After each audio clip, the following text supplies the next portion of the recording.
This is Accurate TV News, where you get your news on time, on point, and online.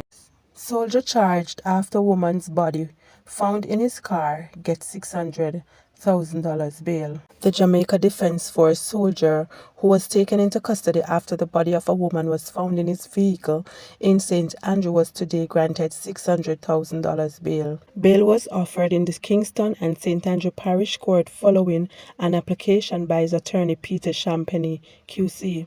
Theophilus Tracy, 41, was offered to surrender his travel documents and curfew restriction was also put in place.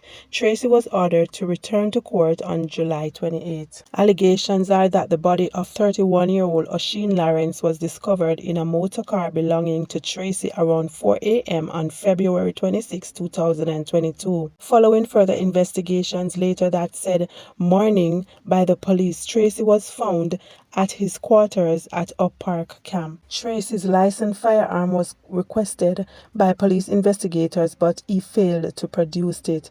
When interviewed by the police, he reportedly indicated that he was the victim of a robbery which included attacked by the deceased and four men. He claimed that he had discharged his firearm in an attempt to defend himself. He reportedly told the police that one of the men overpowered him and took away the firearm, forcing him to flee the scene. Following further investigation, the soldier was charged with failing to hand over his gun.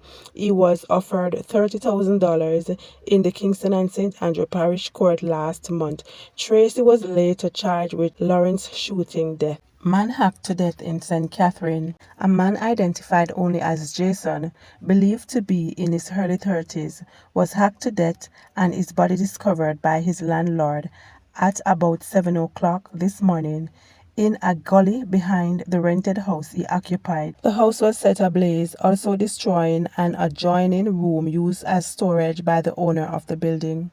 A white AD wagon that police confirm was stolen, which was parked on the premises, was partially destroyed in the blaze. 2 freezers and an industrial sewing machine belonging to the owner were also destroyed. According to the landlord, who lived within close proximity to the rented building, her son woke her about 11 p.m. yesterday and told her that the building was on fire. She said she did not know that Jason had died until this morning when she went to inspect the fire damage and saw his lifeless body in the gully with his head almost severed and multiple wounds all over his body. She said she did not know anything about him, only that he said his name was Jason when she rented him the premises about a year ago.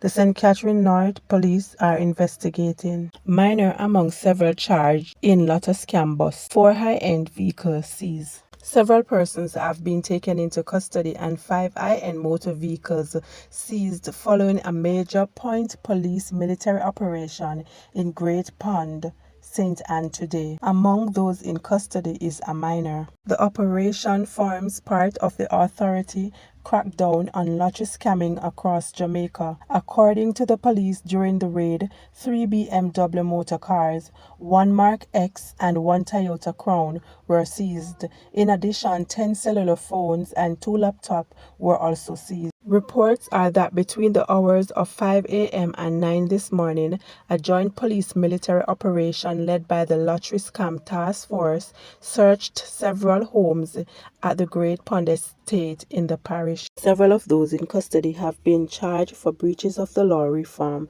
Fraudulent Transactions Act, and for possession of identity information. Among those charged are a 27-year-old businessman, 2 22-year-old men, and a 17-year-old.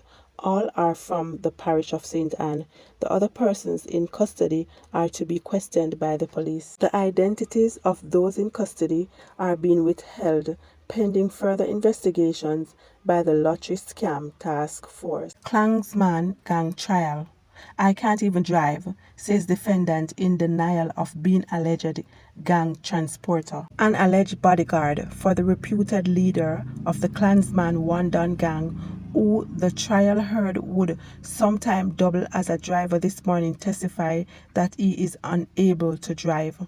"Me can't drive none at all," defendant Ricardo Thomas said when the prosecutor suggested that he was one of the alleged gang drivers. Thomas, who was being cross-examined after giving sworn evidence, is the second defendant to use that line of argument to rubbish testimony by the prosecution witnesses about their alleged role as drivers. The prosecution witnesses, who are ex-gangsters, had testified that defendant Andre Golding was the driver of the gang Dopey truck, the car that was used by alleged gang member to carry out shootings and murders. But Golding, in refuting that claim yesterday, said he too could not drive. "I can't even drive. I don't even have a driver's license, and I never drive no dopey truck," he said.